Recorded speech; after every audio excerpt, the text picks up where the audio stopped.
তামাম দুনিয়ায় যুবকদেরকে বড় বড় অফার দেওয়া হয় জাহান্নামের দিকে যাওয়ার অফার, কিন্তু আমার আপনার নবী যুবকদের জন্য কত বড় অফারের খবর দিয়ে গেলেন, আমাদের সেই খবরটা নাই। খায়রে যৌবনকালের ইবাদতের কত দাম, যৌবনকালে যারা ইবাদত করে তাদের জন্য কত অফার। রাসূলুল্লাহ সাল্লাল্লাহু আলাইহি ওয়াসাল্লাম এক হাদিসের মধ্যে বলেন, কিয়ামতের দিন সূর্যটা যখন একেবারে নিকটে থাকবে, বিজ্ঞান বলে পৃথিবী থেকে সূর্যের দূরত্ব 9,30,00,000 মাইল। কত দূরে সূর্য! আবার বিজ্ঞান বলে পৃথিবীর দিকে সূর্যের ঠান্ডা দিকটা দেওয়া। আমরা সূর্যের যেই দিকটা দেখি বা যেই দিকটার আলো পাই সেটা হলো ঠান্ডা দিক। এরপরেও দেখেন ওই 9,30,00,000 মাইল দূরের সূর্যের আলো সরাসরি দুনিয়ার মধ্যে আসে না। কেমনে আসে? আসার আগে আল্লাহ তাআলা পৃথিবীর বাইরে একটা ছাকনি রাইখা দিয়েছেন, কুদরতি ছাকনি। ওইটার উপরে আগে সূর্যের আলোটা পড়ে। সূর্যের আলোর যত ক্ষতিকারক বেগুনি রশ্মিগুলা আছে ওগুলাকে ওই ছাকনি সেকে রেখে দেয়। এরপরে যখন ওই সূর্যের আলোটা দুনিয়াতে আসে, ওটা আমাদের জন্য ভিটামিন ডি হয়ে যায়। সূর্যের আলো অনেক উপকারী। এজন্য দেখবেন করোনাকালীন সময় বলেন আর এমনি সময় বলেন, যেই লোকরা মাঠে ঘাটে কৃষি কাজ করে, রিক্সা চালায়, রোদের মধ্যে থাকে, এদের রোগবালাই কম হয়। আর যারা শহরে এসির মধ্যে থাকে, করোনার বুস্টার ডোজ লাগাইয়া মাস্ক 15টা একসাথে লাগায়, মাগার করোনা ওগো ছাড়ে না। ঠিক কিনা বলেন? কিন্তু ওই যে জমিনের মধ্যে কাজ করে গরিব অসহায় মানুষ, রোদে পুড়তে পুড়তে চামড়াটা কালো হয়ে গেছে, এই লোকটা সহজে রোগে ধরে না। ঠিক কিনা? ওরে যদি রোগে ধরতো, একবার যদি হার্ট ব্লক হইতো, ওর 14 গোষ্ঠীর সম্পদ বিক্রয় করা লাগতো একটা রিং পরানোর জন্য। কিন্তু দেখেন, খেয়াল করে, যারা এরকম গরিব মানুষ, আল্লাহ ওদেরকে গরিব গরিব রোগ দেয়, ঠান্ডা জ্বর কাশি শেষ। ঠিক কিনা? আর যেগুলা গাড়িওয়ালা বাড়িওয়ালা 5 তলা 10 তলা, ওগো আল্লাহ এমন এমন রোগ দেয়, অবস্থা খারাপ। এই সূর্যের আলোটা দুনিয়ায় আসে এখন ভিটামিন। যত উপকারী হোক, প্রচন্ড গরমের সময় চৈত্র মাসে ওই সূর্য যখন পরিপূর্ণভাবে আলো দেয়, খালি গায়ে খালি পায়ে মাটিতে চলা, তারপরে পাকা রাস্তার উপরে খালি পায়ে হাঁটা সম্ভব। আমরা মাঝে মধ্যে ভিডিওর মধ্যে দেখছি আরবে 50-55 ডিগ্রি গরম পড়ে। এত পরিমাণ গরম, বালুর উপরে তাওয়া রাইখা দিছে, যেটার উপরে ডিম ভাজে। ডিম, আগুন টাগুন কিচ্ছু না, শুধু বালুর উপরে রাইখা দিছে তাওয়া। উপরে একটু তেল ঢেলে দিল, 5 মিনিটের মধ্যে তেল টকবক করতেছে গরম, ওর উপরে ডিম দিল, ডিম ভাজা হয়ে যায়। কত গরম! এত দূরের সূর্য, এত দূরের সূর্য, ঠান্ডা দিকের তাপ, এত তাপ। আর কিয়ামতের দিন সূর্যটা একেবারে নিকটে থাকবে, সূর্যের গরম দিকটা হাসরবাসীর দিকে থাকবে। শুধু তাই না, কিয়ামতের জমিনটা তামা তামা হয়ে যাবে। নবীজি বলেন, সেই দিন কোথাও কোনো ছায়া থাকবে না আরশের ছায়া ছাড়া।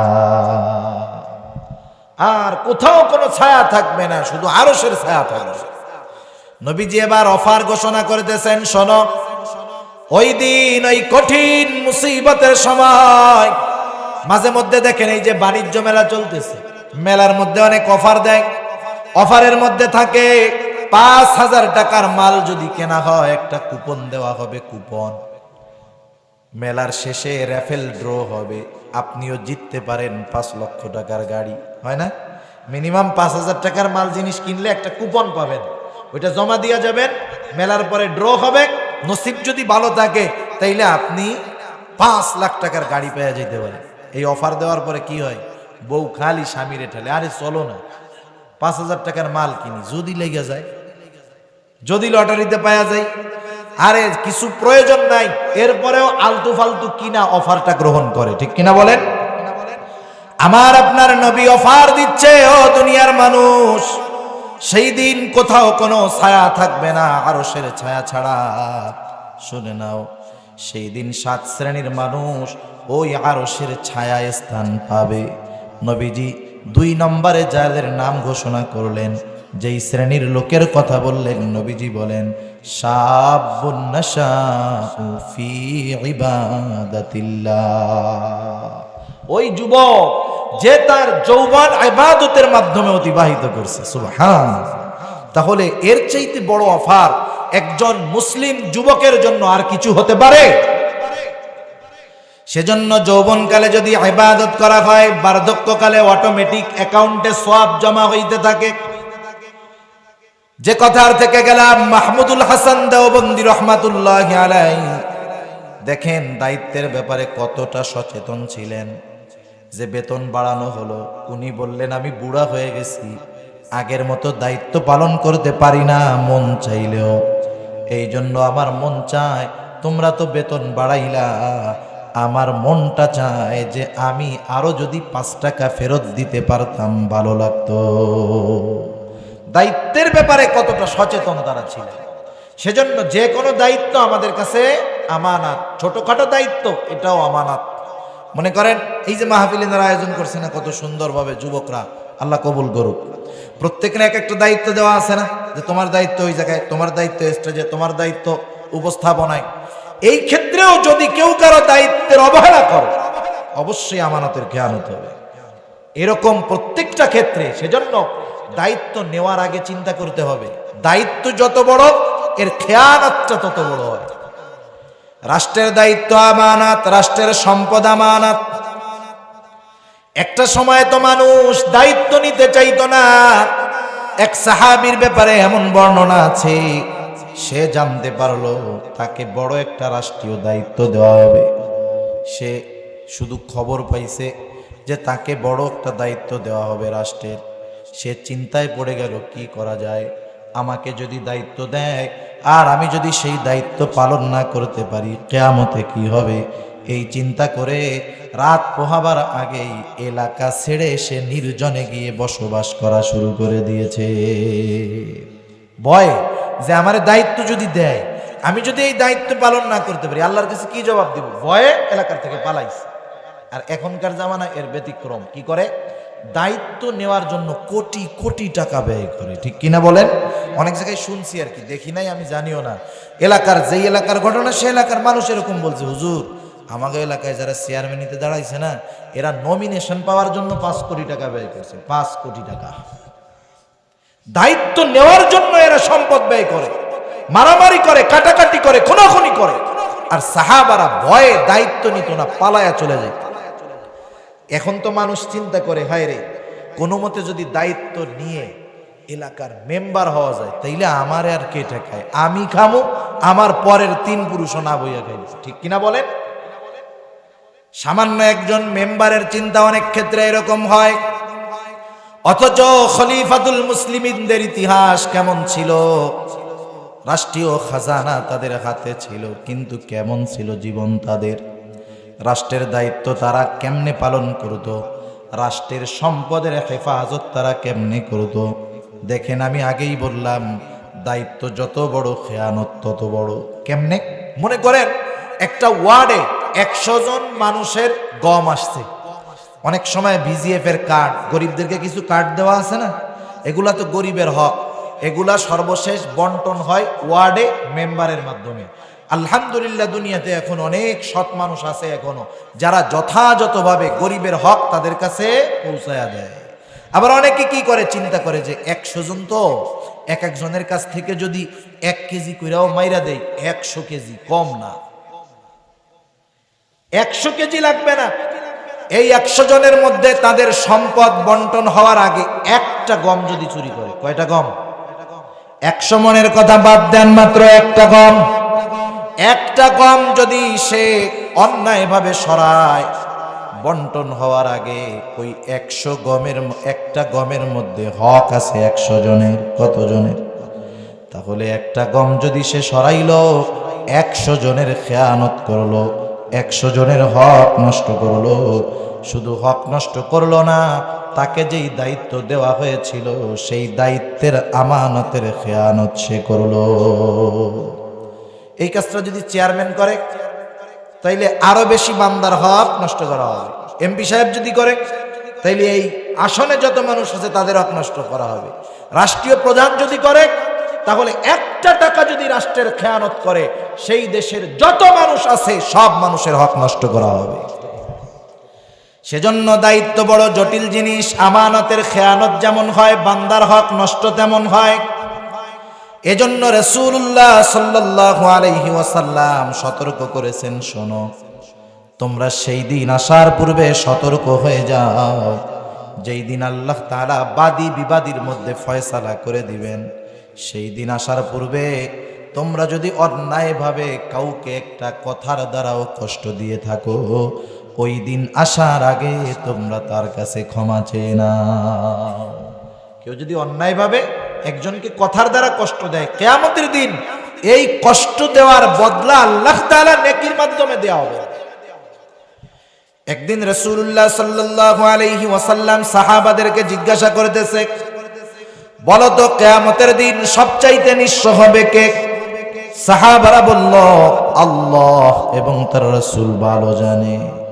নবীজি বললেন, শোনো, কিয়ামতের দিন সবচাইতে নিঃস্ব হবে ওই ব্যক্তি যার নামাজের অভাব নাই, রোজার অভাব নাই, দান সদকার অভাব নাই, কিন্তু তার মধ্যে একটা বিষয়ের ত্রুটি ছিল, সেটা হলো সে বান্দার হক নষ্ট করত। বান্দার হক নষ্ট করার কারণে সে কিয়ামতের দিন সবচাইতে নিঃস্ব ব্যক্তি হবে। সেজন্য দায়িত্বশীল যারা আছে, রাষ্ট্রের বলেন আর বিভিন্ন জায়গার বলেন, এদের দ্বারা শুধু আমানতের খেয়ানত হয় না, বরং বিপুল এক জনগোষ্ঠীর হক নষ্ট করা হয়। ঠিক কিনা? খলিফাতুল মুসলিমিন হযরত আবু বকর সিদ্দিক রাদিয়াল্লাহু তাআলা আনহু রাসূলুল্লাহ সাল্লাল্লাহু আলাইহি ওয়াসাল্লামের পর খেলাফতের দায়িত্ব সর্বপ্রথম তার কাঁধে ছিল। প্রথমে যখন ওনাকে খেলাফতের দায়িত্ব দেওয়া হলো, উনি বললেন, আমি যদি খেলাফতের দায়িত্ব পালন করি তাহলে আমার পরিবারের খাবারের খরচ জোগাড় করবে কে? আমি রাষ্ট্রীয় দায়িত্ব নিতে রাজি আছি, তবে একটা শর্ত, আমি রাষ্ট্রের দায়িত্ব পালন করব আর কিছু সময় আমি আমার ব্যবসার কাজে সময় দিব। ব্যবসার মাধ্যমে যা অর্জিত হবে, লাভ আসবে, এটা দিয়ে আমি আমার পরিবার চালাবো, আর বাকি সময় আমি রাষ্ট্রের কাজে নিয়োজিত থাকবো। কিন্তু রাষ্ট্রপতি যদি দোকানদারি করে, ঝামেলা বাঁধবে না? দিন যায়, ইসলামের পরিধি আরো বাড়তেছে, ইসলামী ভূখণ্ডের পরিধি বাড়ে, দলে দলে রাষ্ট্রপ্রধানের কাছে, খলিফাতুল মুসলিমিনের কাছে প্রতিনিধি আসে। খলিফাতুল মুসলিমিন কোথায়? বলে দোকানে। পেছ লাগে না? সবাই দেখলো রাষ্ট্রীয় কাজ পরিচালনা করতে বড় অসুবিধা হয়ে যাচ্ছে, কি করা যায়? সবাই মিলে সিদ্ধান্তে উপনীত হলো, আমরা খলিফাতুল মুসলিমিনের পূর্ণাঙ্গ সময়টা চেয়ে নিব এবং এর বিপরীতে ওনাকে কিছু ওজিফা দেওয়া হবে, ভাতা দেওয়া হবে। আবু বকর সিদ্দিক রাদিয়াল্লাহু তাআলা আনহুকে বলা হলো, উনি ইসলামের কথা চিন্তা করে পূর্ণাঙ্গ সময়টা খেলাফতের দায়িত্বে দিতে তিনি রাজি হলেন। বিনিময়ে কিছু ভাতা, তাও প্রতি মাসের ভাতা মাসে নিবেন না, প্রতিদিন বাইতুল মাল থেকে তার পরিবারের জন্য খরচ যতটুকু না হলেই নয়, একেবারে অল্প পরিমাণে একটা বরাদ্দ দেওয়া হলো, যেটা দিয়ে একটা খাবার হয় আর তরকারি হয়, আর কিছু না। দিন চলতেছে। একদিন হযরত আবু বকর সিদ্দিক রাদিয়াল্লাহু তাআলা আনহুর স্ত্রীর মনে চাইলো তিনি একটু পায়েস খাবেন, ফিন্নি খাবেন। চিনেন ফিন্নি? পায়েস চিনেন? খাইতে মন চাইছে, কিন্তু প্রতিদিন দৈনিক যেই পরিমাণ খাবারের জন্য দেওয়া হয়, ভাতা যতটুক, ওইটা দিয়ে যদি খাবার রান্না করে ফিন্নি হবে না, ফিন্নি রান্না করলে খাবার হবে না। তারপরেও খাইতে মন চাইছে, কি করা যায়? প্রতিদিনকার খরচ থেকে একটু একটু করে আলাদা করলেন। বেশ কয়েকদিন পরে যখন পরিমাণটা একটু বেশি হলো, ওই দিন উনি ফিন্নি রাঁধলেন, পায়েস রান্না করলেন। খলিফাতুল মুসলিমিন খাবার খাইতে আসছেন, সাথে সাথে ওই পায়েসের পেয়ালাটাও দেওয়া হলো। ঘরের মালিক জানে ঘরের কি খবর, ঠিক কিনা বলেন? আবু বকর সিদ্দিক রাদিয়াল্লাহু তাআলা আনহু জানেন, আমার পরিবারের জন্য রাষ্ট্র থেকে যতটুকু ভাতা নেওয়া হয়, তা দিয়ে খাবার রান্না করলে পায়েস হবে না, পায়েস রান্না করলে খাবার হবে না। স্ত্রীকে জিজ্ঞাসা করতেছে, প্রতিদিন তো এই খাবার, আজকে পায়েস পাইলা কোথায়? স্ত্রী আবার বলতেছে, শোনেন, অনেকদিন আগে একটু পায়েস খাইতে মন চাইছে, যেই বরাদ্দ আমাদের জন্য তা দিয়ে তো পায়েস হবে না। আমি প্রতিদিনকার খাবারের থেকে একটা অংশ আস্তে আস্তে করে বেশ কিছুদিন যাবত আলাদা করলাম, আজকে একটু বেশি পরিমাণ হলো, পায়েস রান্না করলাম। আবু বকর সিদ্দিক রাদিয়াল্লাহু তাআলা আনহু জিজ্ঞাসা করতেছে, কতটুকু কইরা আলাদা করছো? স্ত্রী বলে, এই পরিমাণ। এবার উনি চলে গেলেন বাইতুল মালে, ওখানে গিয়ে বললেন, শোনো, দৈনিক আমার জন্য যা বরাদ্দ তা থেকে কমায়া দিবা। কতটুকু কমাবা? যতটুকু ওনার স্ত্রী দৈনিক আলাদা করেছে, কারণ ওইটা তো আমার দরকার নেই। চিন্তা করেন, আমাদের দেশে সরকারি দায়িত্ব পাইলেই হয়েছে, রাষ্ট্রীয় কোনো দায়িত্ব পেলেই হয়েছে, এটা সরকারি চাকরি হোক আর গভর্নমেন্টের পক্ষ থেকে জনপ্রতিনিধি হোক, সবাই না, অধিকাংশ মানুষ সরকারি সুইপার হইলেও ওর ঢাকা শহর ধানমন্ডি পাঁচতলা বাড়িয়েছে, ঠিক কিনা বলেন? কি কইরা?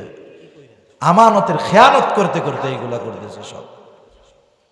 সেজন্য রাষ্ট্রের সম্পদ, এটার মধ্যেও আছে আমানত।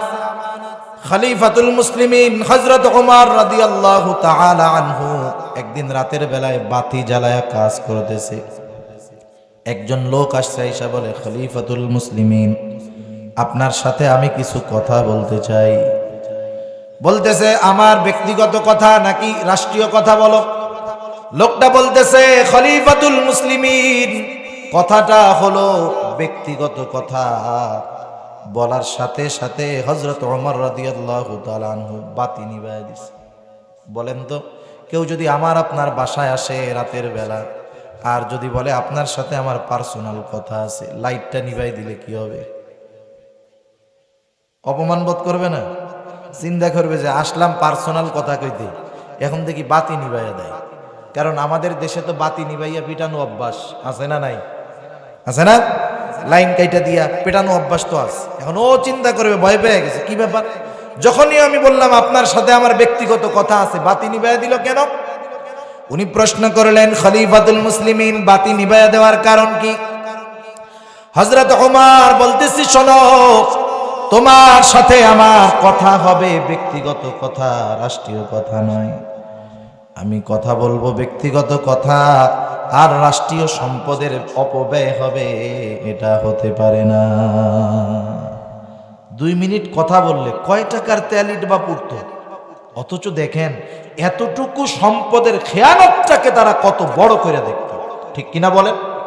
সেজন্য আমরা যে জায়গায় দায়িত্বে আছি, প্রত্যেকটা দায়িত্ব আমার আপনার কাছে আমানত, এটারও কিন্তু খেয়ানত হয়। সেজন্য সাবধান, দায়িত্বের মধ্যে আছে আমানত। এই যে দিন, এই যে ইসলাম, কোরআন, এটাও আমাদের কাছে আল্লাহ তাআলার পক্ষ থেকে আমানত। আল্লাহ রাব্বুল আলামিন বলেন, ইন্না আরাদনাল আমানাতা আলাস সামাওয়াতি ওয়াল আরদি ওয়াল জিবাল ফাআবাইনা আন ইয়াহমিলনাহা ওয়া আশফাকনা মিনহা ওয়া হামালাহাল ইনসান। আল্লাহ তাআলা বলেন, আমি এই আমানত আসমানের কাছে, জমিনের কাছে, পর্বতমালা পাহাড়ের কাছে প্রেরণ করলাম, পেশ করলাম। তারা এই আমানত গ্রহণ করতে অস্বীকৃতি জ্ঞাপন করলো, ভীত হয়ে গেল। ওয়া হামালাহাল ইনসান, মানুষ এই আমানত গ্রহণ করলো। মুফাসসিরিনে কেরাম বলেন, এই আমানতটা কি? এই আমানত হলো শরীয়তের বিধিবিধান।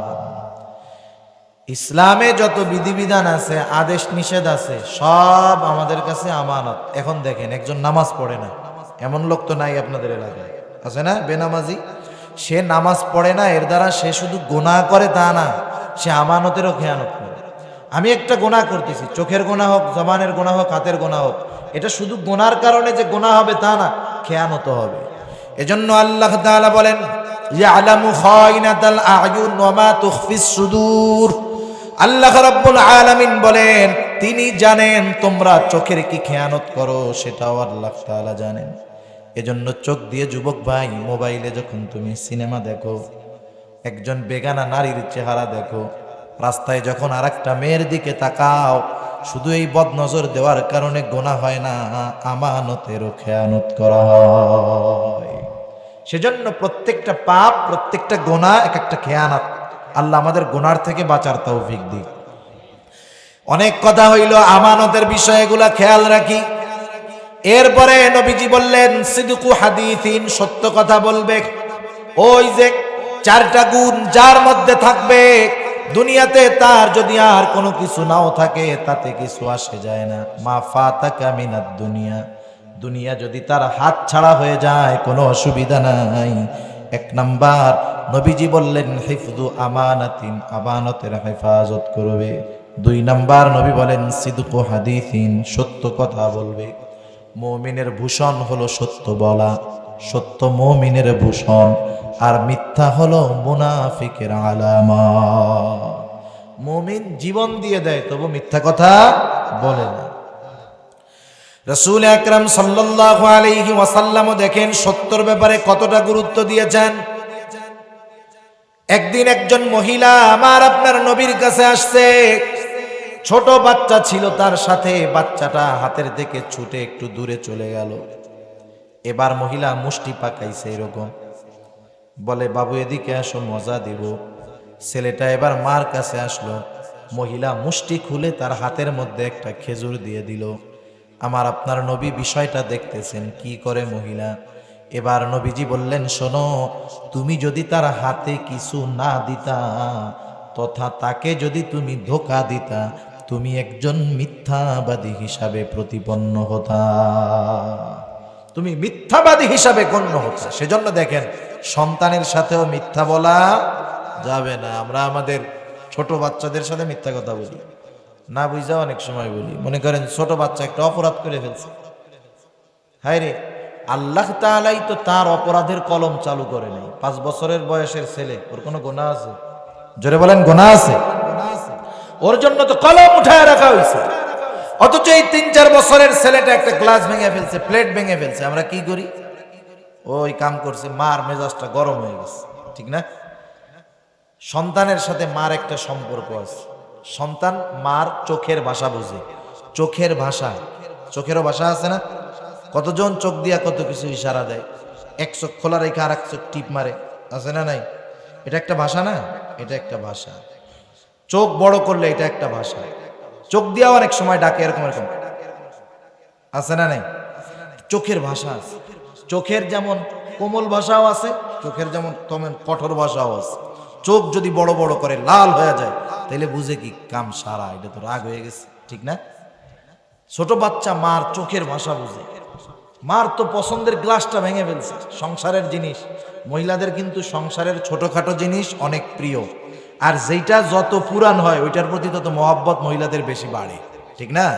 ওই রকম জিনিস যদি ভেঙে ফেলে, দেখবেন বাচ্চার উপরে চোখটা কিটমিট করে, দাঁত কিটমিট করে, চোখ বড় বানায়। ছোট বাচ্চা বুঝতে পারছে কাম সারছি, এবার দূরে চলে যায় দৌড় দিয়া।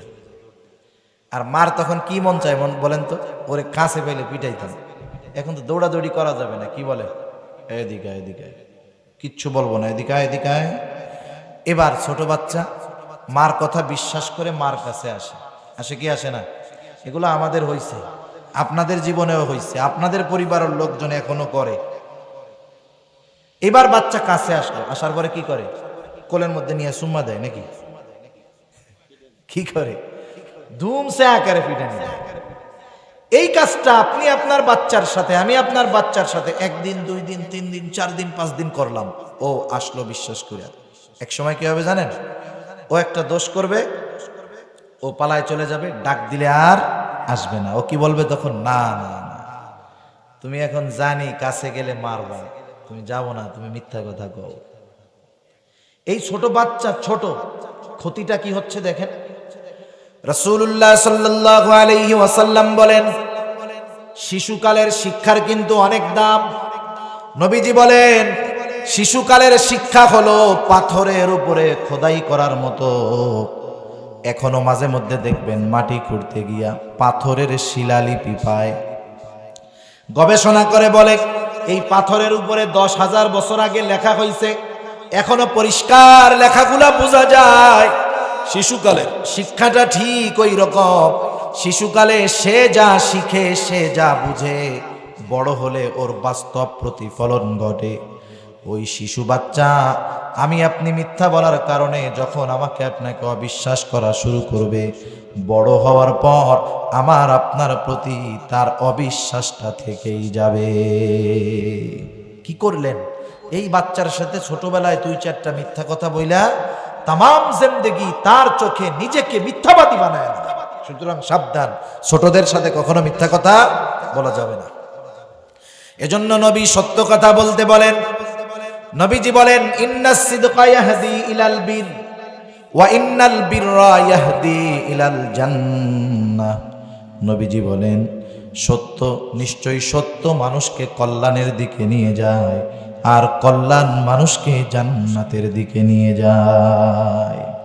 আর মিথ্যার ব্যাপারে আমার আপনার নবী বলেন ওয়া ইন্নাল কিযবা ইয়াহদি ইলাশ শার ওয়া ইন্নাশ শাররা ইয়াহদি ইলান নার। মিথ্যা মানুষকে মন্দের দিকে নিয়ে যায়, আর মন্দ মানুষকে জাহান্নামের দিকে নিয়ে যায়। সেজন্য আমরা সত্যবাদী হব, সাদেক হব সর্বক্ষেত্রে। ব্যবসায়ী ব্যবসা করবে, সত্যবাদী আমানতদার ব্যবসায়ী হবে।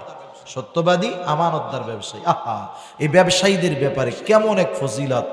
বড় বাজার তো আছে পাশে, অনেক ব্যবসায়ী হয়তো শুনতেছে। আল্লাহর নবী বলেন আত-তাজিরুস সাদুকুল আমিন মা'আন নাবিয়্যিন সিদ্দীকিন ওয়াশ শুহাদা'i ওয়াস সালিহিন। সুবহানাল্লাহ।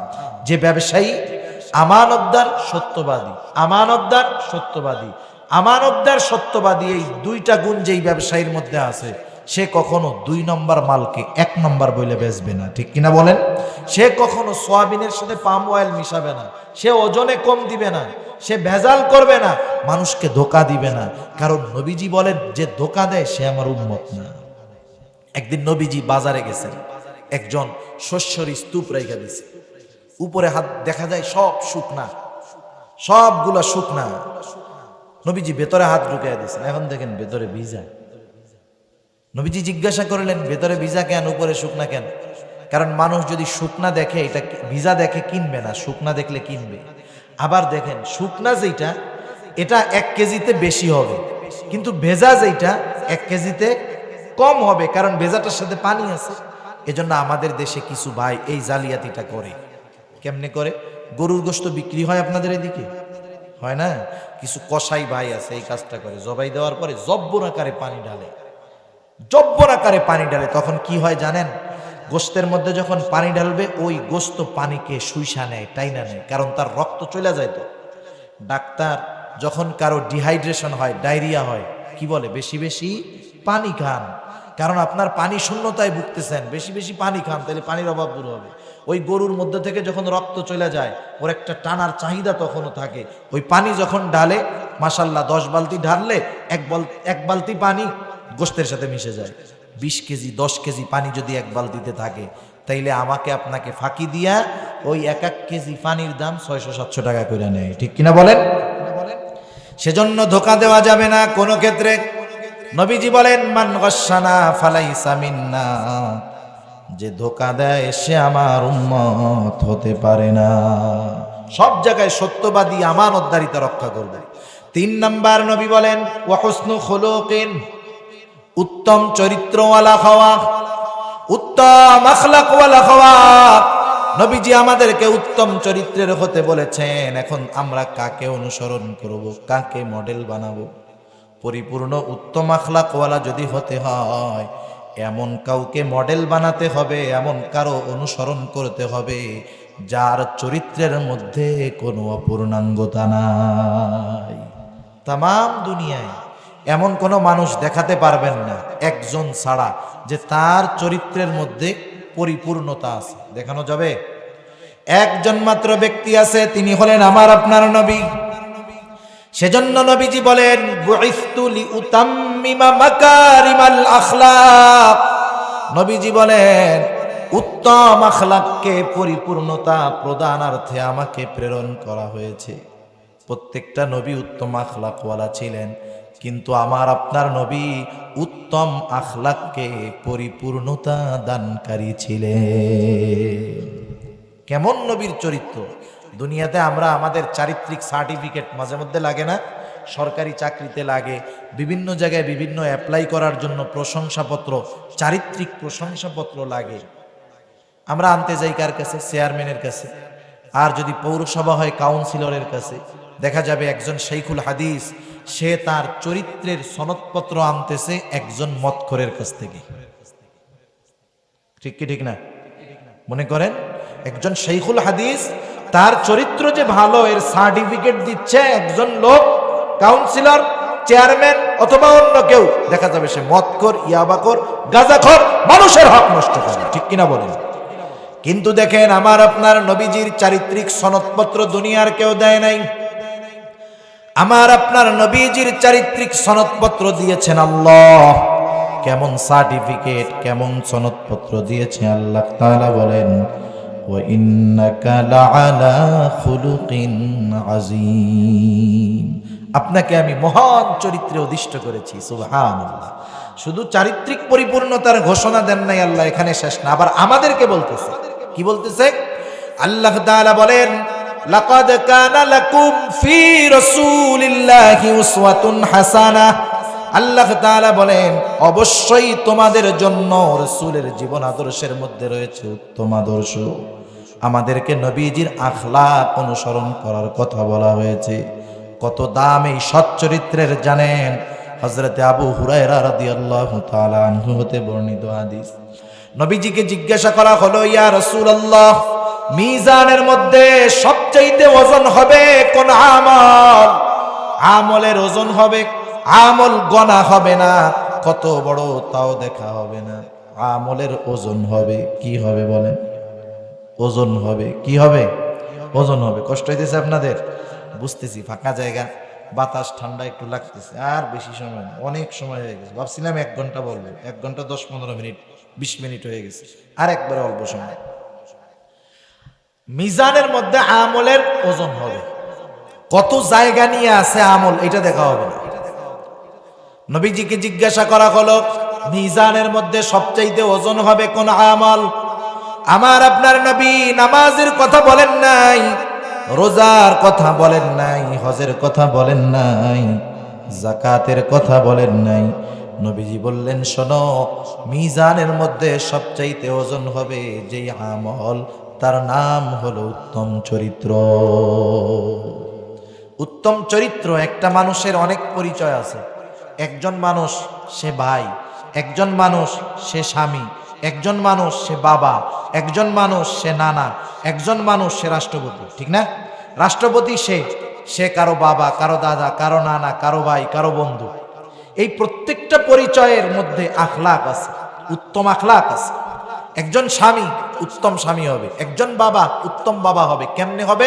তাহলে সে যদি উত্তম স্বামী হতে চায়, দুনিয়ার মধ্যে সর্বোত্তম স্বামী, সর্বোত্তম আখলাক সম্পন্ন নবী স্বামী হলেন আমার আপনার নবী। ঠিক কিনা? এজন্য আমাকে দেখতে হবে আমার নবী স্বামী হিসাবে কেমন ছিলেন। আমি যদি উত্তম একজন যুবক হতে চাই, আমাকে দেখতে হবে রাসূলুল্লাহ সাল্লাল্লাহু আলাইহি ওয়াসাল্লামের যৌবনকাল কেমন ছিল। আমি নেতা হয়েছি, নেতা, সমাজে বিচার আচার করি। আমি যদি চাই আমি একজন আদর্শ বিচারক হব, তাহলে দেখতে হবে আমার নবীজির বিচারের সিস্টেমটা কেমন ছিল। ঠিক কিনা বলেন? এগুলো ব্যাপক বিষয়, অনেক সময় আলোচনা করার বিষয়। কারণ আল্লাহর নবীজির আখলাকের একটা দিক নিয়ে যদি আলোচনা করা হয়, কোনো বিজ্ঞ আলেম যদি আলোচনা করেন, আমার দিল বলে একটা সাবজেক্ট নিয়ে আলোচনা করবে যে নবী স্বামী হিসাবে কেমন। এই আলোচনা করতে গিয়া দেখা যাবে সারা রাত পার হয়ে যাবে, স্বামী হিসাবে নবী কেমন ছিলেন সেই কথা শেষ হবে না। ঠিক কিনা বলেন? এগুলো ব্যাপক বিষয়। একটা বিষয়ের আমরা আমল করি, আখলাকের সাথে সম্পৃক্ত। নবীজি বলেন মাল্লাম ইয়ারহাম সাগীরানা ওয়া লাম ইউক্কির কাবীরানা ফালাইসা মিন্না।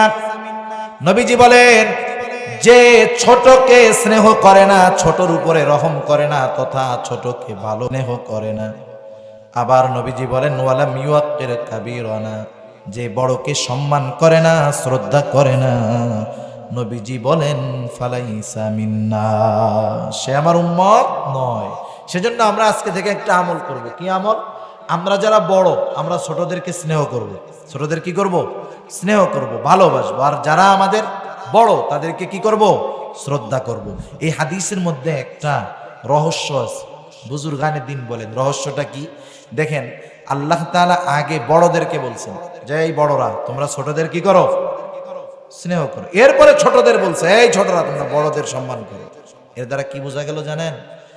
যেই বড় ছোটদেরকে স্নেহ করবে সেই ছোট বড়কে সম্মান করবে। আমি যেই ছোটকে স্নেহ করব সেই ছোট আমাকে কি করবে? সম্মান করবে। আমাদের অভ্যাস হলো আমরা যেটা চাই আমরা সেটা করি না। আমরা যেটা চাই আমরা সেটা করি না। যেমন আমরা বড়রা চাই ছোটরা আমাদের সালাম দিবে, আমরা চাই ছোটরা সালাম দিবে, এটা আমরা চাই, কিন্তু কি করলে পাবো এটা করি না। নবীজি ছোটদেরকে আগে সালাম দিতেন। হাদিসের মধ্যে আসছে নবীজি ছোট ছোট বাচ্চাদেরকে আগে সালাম দিতেন।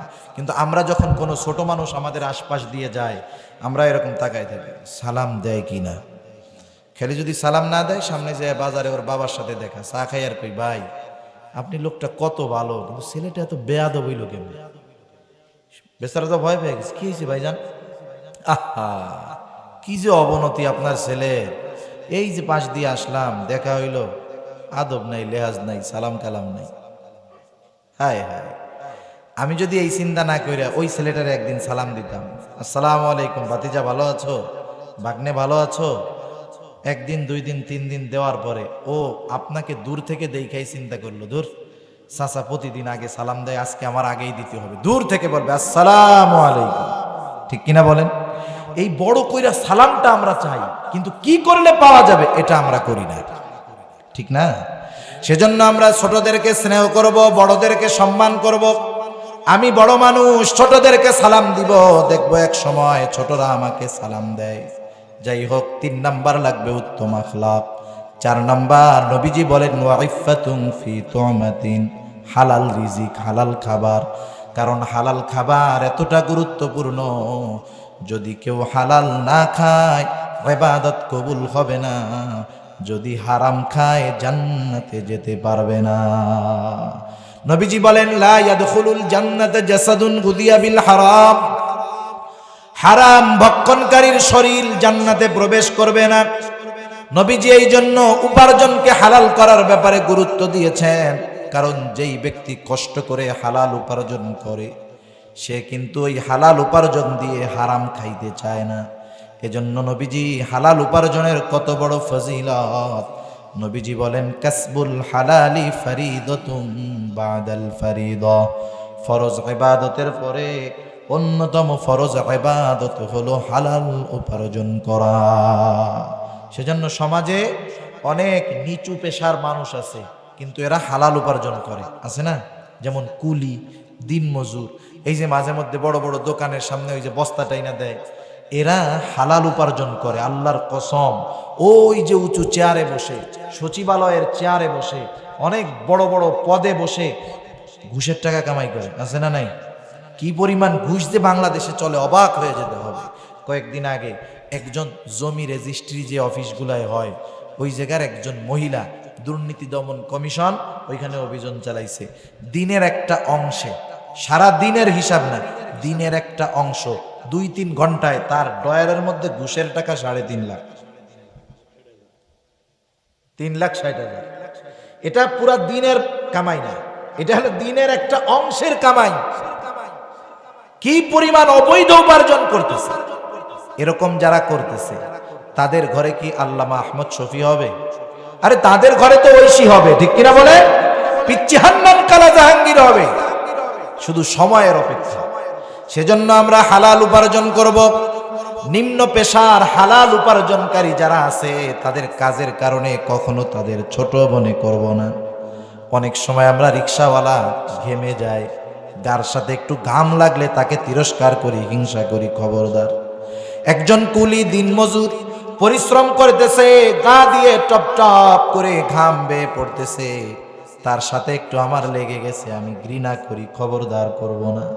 কারণ ওই লোকটা আল্লাহ তাআলার কাছে বড় প্রিয়, যে সে তার নিজের শ্রমকে ব্যয় করে হালাল উপার্জন করে। আবার যারা হারাম উপার্জন করে তাদের দোয়া আল্লাহর কাছে কবুল হয় না। এক ব্যক্তি বাইতুল্লাহর সামনে ইহরামের কাপড় পরে আল্লাহ তাআলার কাছে দুই হাত উঁচু করে দোয়া করতেছে, চোখ দিয়ে তার পানি বেয়ে পড়তেছে। তার অবস্থা এমন, দোয়ার অবস্থা এমন ছিল, সাহাবায়ে কেরাম দেখে তারা মনে মনে নিশ্চিত যে এই লোকটা যেইভাবে দোয়া করতেছে তার দোয়া আল্লাহ তাআলা ফিরায় দিতে পারেন না। নবীজির কাছে তার ব্যাপারে বলা হলো, কিন্তু আমার আপনার নবী তো আল্লাহ তাআলা যদি জানায় দেন সব কিছু জানতে পারে, ঠিক কিনা বলেন? নবীজি এবার বললেন, শোনো, ওই ব্যক্তির দোয়া কেমনে কবুল হবে যে আল্লাহ তাআলার কাছে দোয়া করে, রোনাজারি করে, অথচ তার গায়ে যে পোশাক সেটা হারাম টাকার কেনা, সে যা খায় হারাম টাকা দিয়ে কেনা। বলো কেমন করে ওই লোকটার দোয়া আল্লাহ রব্বুল আলামিনের দরবারে কবুল হবে? সেজন্য দোয়া যে কবুল হয় না, না হওয়ার অন্যতম কারণ কি? উপার্জন হারাম, খাবারটাও হারাম। মনে রাখবেন, উপার্জনও হালাল হতে হবে, খাবারটাও হালাল হতে হবে। এমন না একজন হালাল টাকা উপার্জন করে হারাম খাইলো, অসুবিধা নেই, এমন না। বরং একজন এমন হইতে পারে হারাম টাকা সেটা দিয়ে একবারে হালাল গরুর গোশ, উটের গোশ কিনে খাইলো, তাও কাজ হবে না। ওই যে শুয়োরের গোস্ত যেমন হারাম, ওই হারাম টাকা দিয়ে হালালটা খাইলে ওইটারও সেম কাজ, ঠিক কিনা বলেন? সেজন্য আমরা আমাদের উপার্জনটাকে হালাল করব। উপার্জনটাকে যদি হালাল করি, ইবাদত কবুল হবে, জাহান্নাম থেকে বাঁচা যাবে। দোয়া করলে কবুল করবে কে? নবীজি সেজন্য 4টি গুণের কথা বলছে। কয়টি গুণ? জোরে বলেন। যদি এই 4টি গুণ থাকে, আমার কথা না, আমার আপনার নবীজির কথা, কারণ নবীজির কোনো কথা মিথ্যা হতে পারে না। কারণ নবীজি দ্বীনের ব্যাপারে কোনো কথা নিজের থেকে বলেন না। আল্লাহ তাআলাই বলেন, ওয়ামা ইয়ানতিকু আনিল হাওয়া ইন হুয়া ইল্লা ওয়াহয়ুন ইউহা। সুবহানাল্লাহ বলে। মুসনাদে আহমদের সহিহ হাদিস, যে নবীজি বলেছেন 4টা বস্তু যদি তোমাদের মধ্যে থাকে, দুনিয়ার সব কিছু যদি হাত ছাড়াও হয়ে যায়, মা ফাতাকা মিনাদ দুনিয়া, দুনিয়া যদি তোমার থেকে হাত ছাড়া হয়ে যায়, কোনো চিন্তা নাই। 1 নাম্বার, আমানতের হেফাজতকারী হতে হবে। আমরা আমানতের হেফাজতকারী হব, কারণ আমানতের খেয়ানত মুনাফিক করে, মুমিন করতে পারে না। মিথ্যা কথা বলবো না, কারণ মিথ্যা মুনাফিক বলে, মুমিন কখনো মিথ্যা বলতে পারে না। 3 নাম্বার, আমাদের চরিত্রকে সংশোধন করব, উত্তম চরিত্রের অধিকারী হব।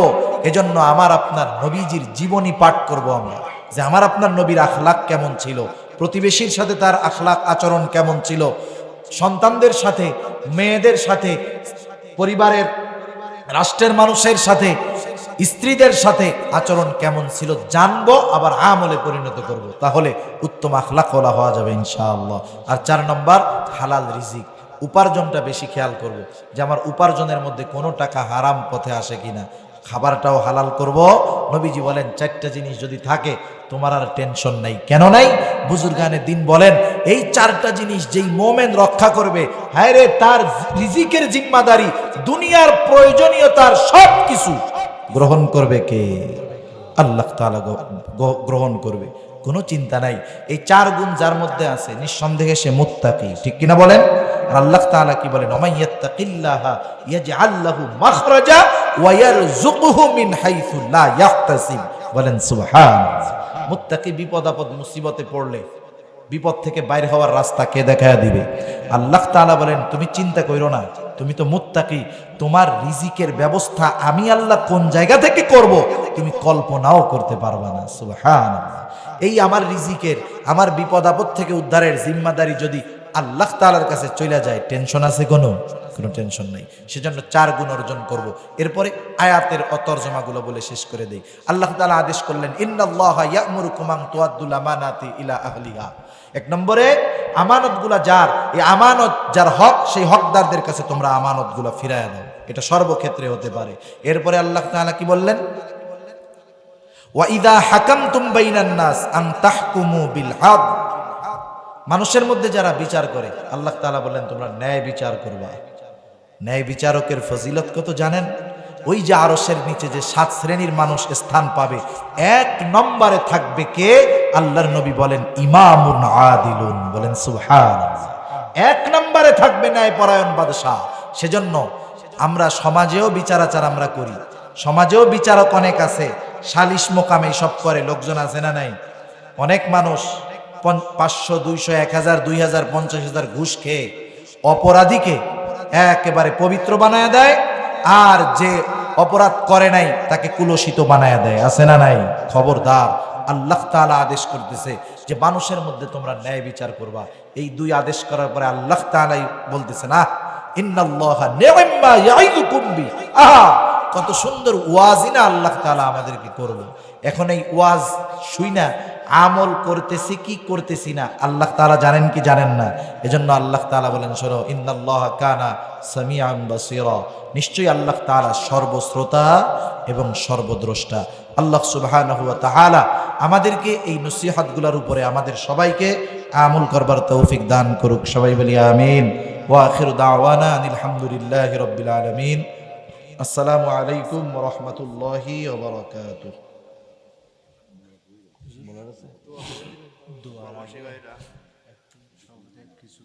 জি জি জি জি বলো।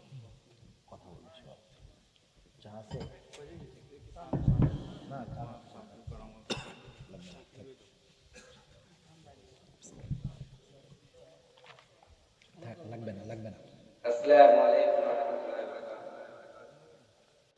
আমরা দুরূদ শরীফ পাঠ করি। আল্লাহুম্মা সাল্লি আলা মুহাম্মদ ওয়া আলা আলি মুহাম্মাদিন কামা সাল্লাইতা আলা ইব্রাহিম ওয়া আলা আলি ইব্রাহিম ইন্নাকা হামিদুম মাজিদ।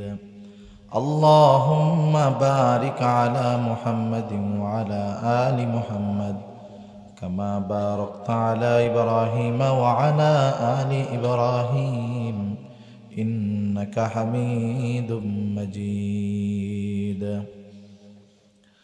আলহামদুলিল্লাহি রাব্বিল আলামিন ওয়াল আকিবাতু লিল মুত্তাকিন والصلاة والسلام على خير خلقه محمد وعلى آله وأصحابه أجمعين. ربنا ظلمنا أنفسنا وإن لم تغفر لنا وترحمنا لنكونن من الخاسرين. ربنا آتنا في الدنيا حسنة وفي الآخرة حسنة وقنا عذاب النار.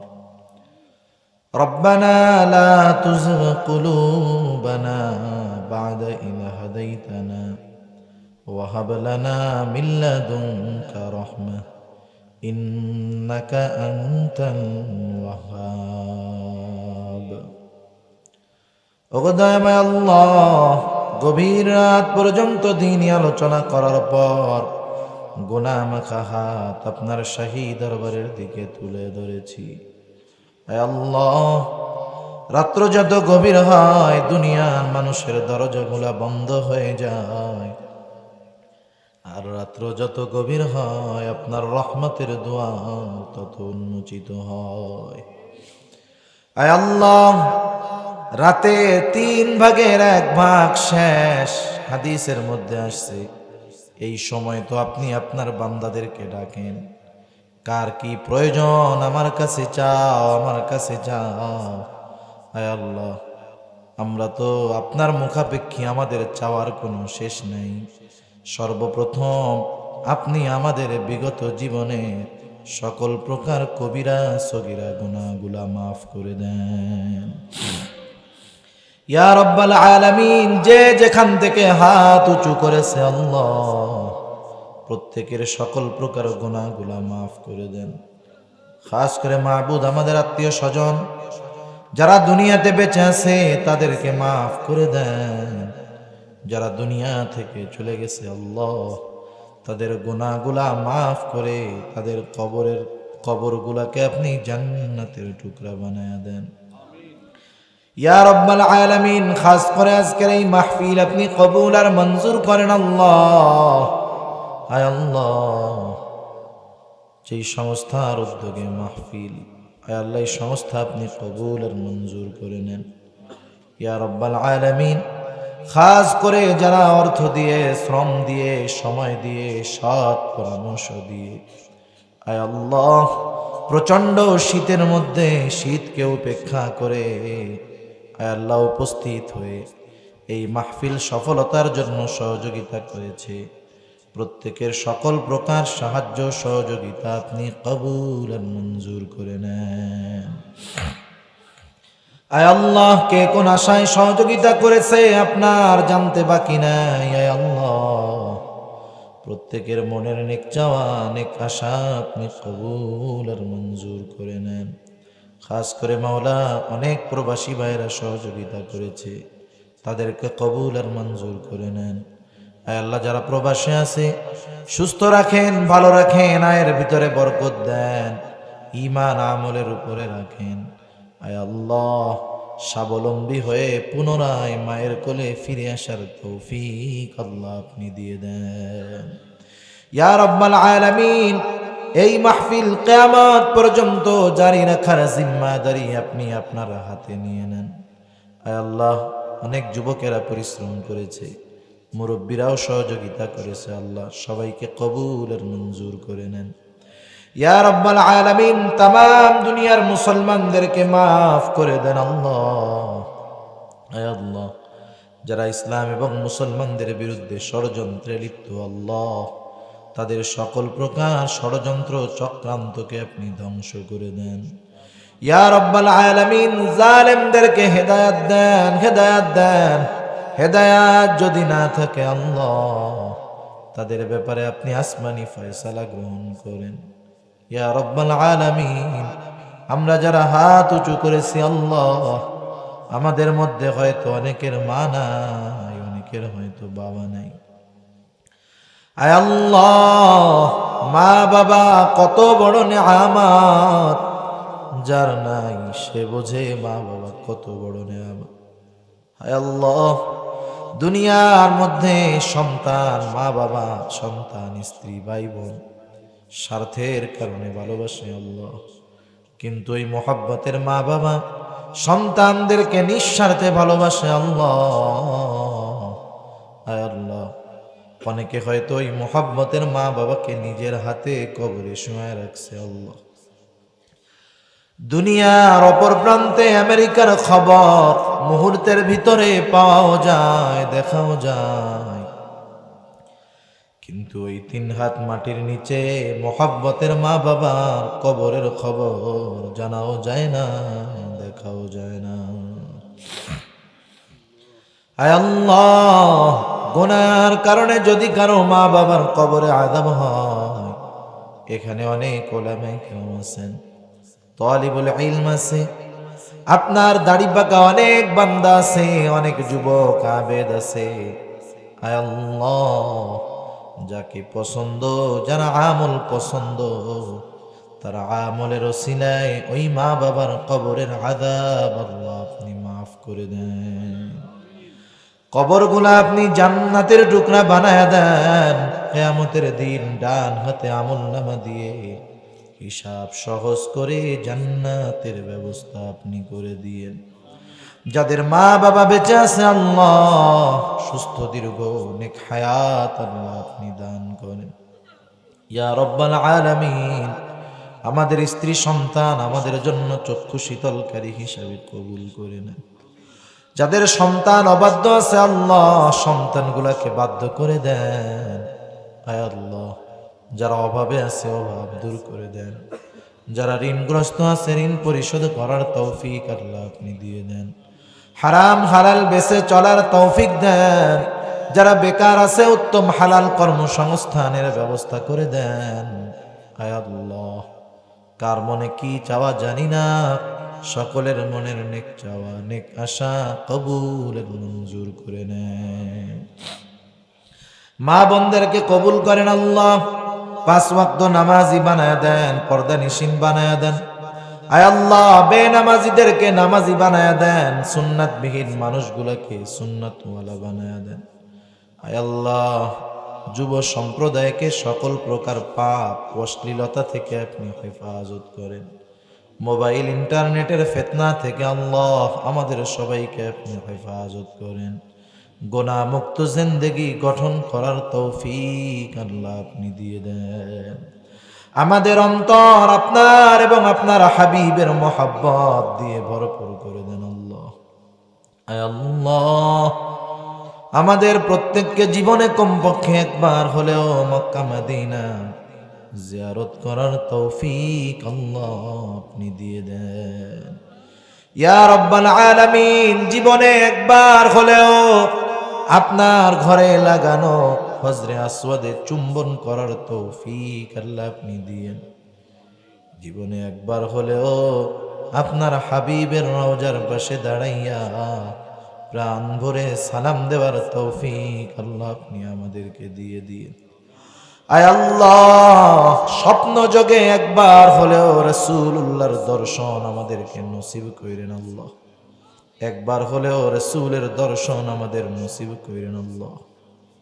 ইয়া রাব্বাল আলামিন, আমাদের দেশের উপরে আপনার খাস রহমত নাজিল করেন। আসমানি জমিনি সকল প্রকার বালা মুসিবত থেকে হেফাজত করেন। আয় আল্লাহ, যে যে পেশায় নিয়োজিত বরকত দেন। আয় আল্লাহ, তামাম দুনিয়ার দ্বীনি মাদারিস গুলাকে সকল প্রকার ষড়যন্ত্র চক্রান্ত থেকে আপনি হেফাজত করেন। ইয়া রাব্বাল আলামিন, কার মনে কি চাওয়া জানি না, সকলের মনের নেক চাওয়া নেক আশা আপনি কবুল করেন। আয় আল্লাহ, সর্বোপরি শেষ চাওয়া মাওলা। আয় আল্লাহ, মালাকুল মউত নির্ধারিত সময় আমাদের কাছে মৃত্যুর পয়গাম নিয়ে হাজির হয়ে যাবে। আয় আল্লাহ, জানি না এখান থেকে বাসায় ফিরে যেতে পারবো কিনা আল্লাহ।